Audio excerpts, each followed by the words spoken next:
From Montana's news leader, this is the MTN Noon News. Good afternoon. Thanks for joining us on the Noon News. I'm Andrea Lutz. A resort tax often helps boost local economies in some of our Montana cities. One northwest Montana town will decide if they want to keep it. That story is coming up. But first, former President Bill Clinton appears to be doing well after being admitted to a California hospital. Here's today's leading look. He was admitted in a non-COVID related infection. His doctors say after 2 days of treatment, he's responding to antibodies well.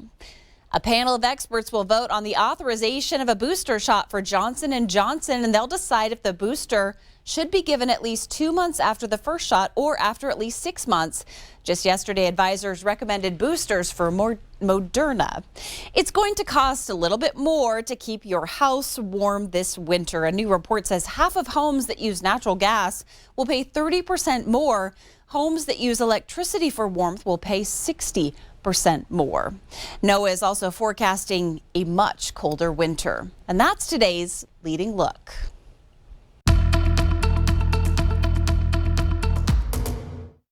Well, happy Friday and TGIF, everyone, as we cruise on into what should be a really nice weekend. As we take a look at our projected highs today, you can see we do have a little bit of snow up there in the northwestern higher elevations of the mountains there in the Lewis Range. Otherwise, just seeing some clouds out there. Most of us across the region enjoying some sunshine today with highs in the 40s and 50s as we're into a warming trend and a drier trend. You can see high pressure there is going to keep us dry mainly all the way through Sunday, but our next chance of rain will come in the early part of next week. We do have this area of low pressure coming out of the Pacific. It looks like it's going to stay down to our south, but still we could tap into that. We could see some rain. Lower parts of Montana, northern Wyoming, we actually could see some snow or a wintry mix off of that. We'll take a look at that and a whole lot more with the main forecast coming up.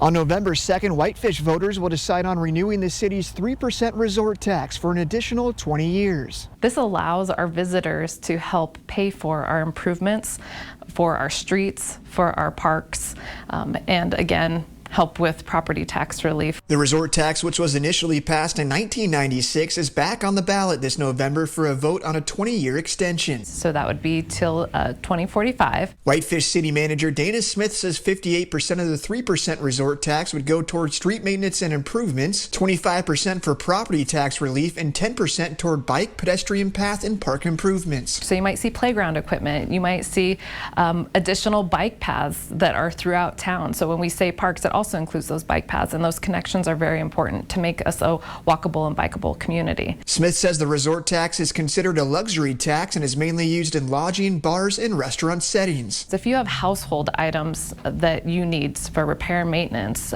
those items are not taxed. So it's very limited in its collection compared to a normal sales tax you might see in other states. Smith says the resort tax brings in roughly $4 million a year for the city of Whitefish, funds that would disappear if the current resort tax expires in 2025. Since 1996, we've been able to rebate over $15 million through our resort tax back to our property taxpayers. In Whitefish, Sean Wells, MTN News.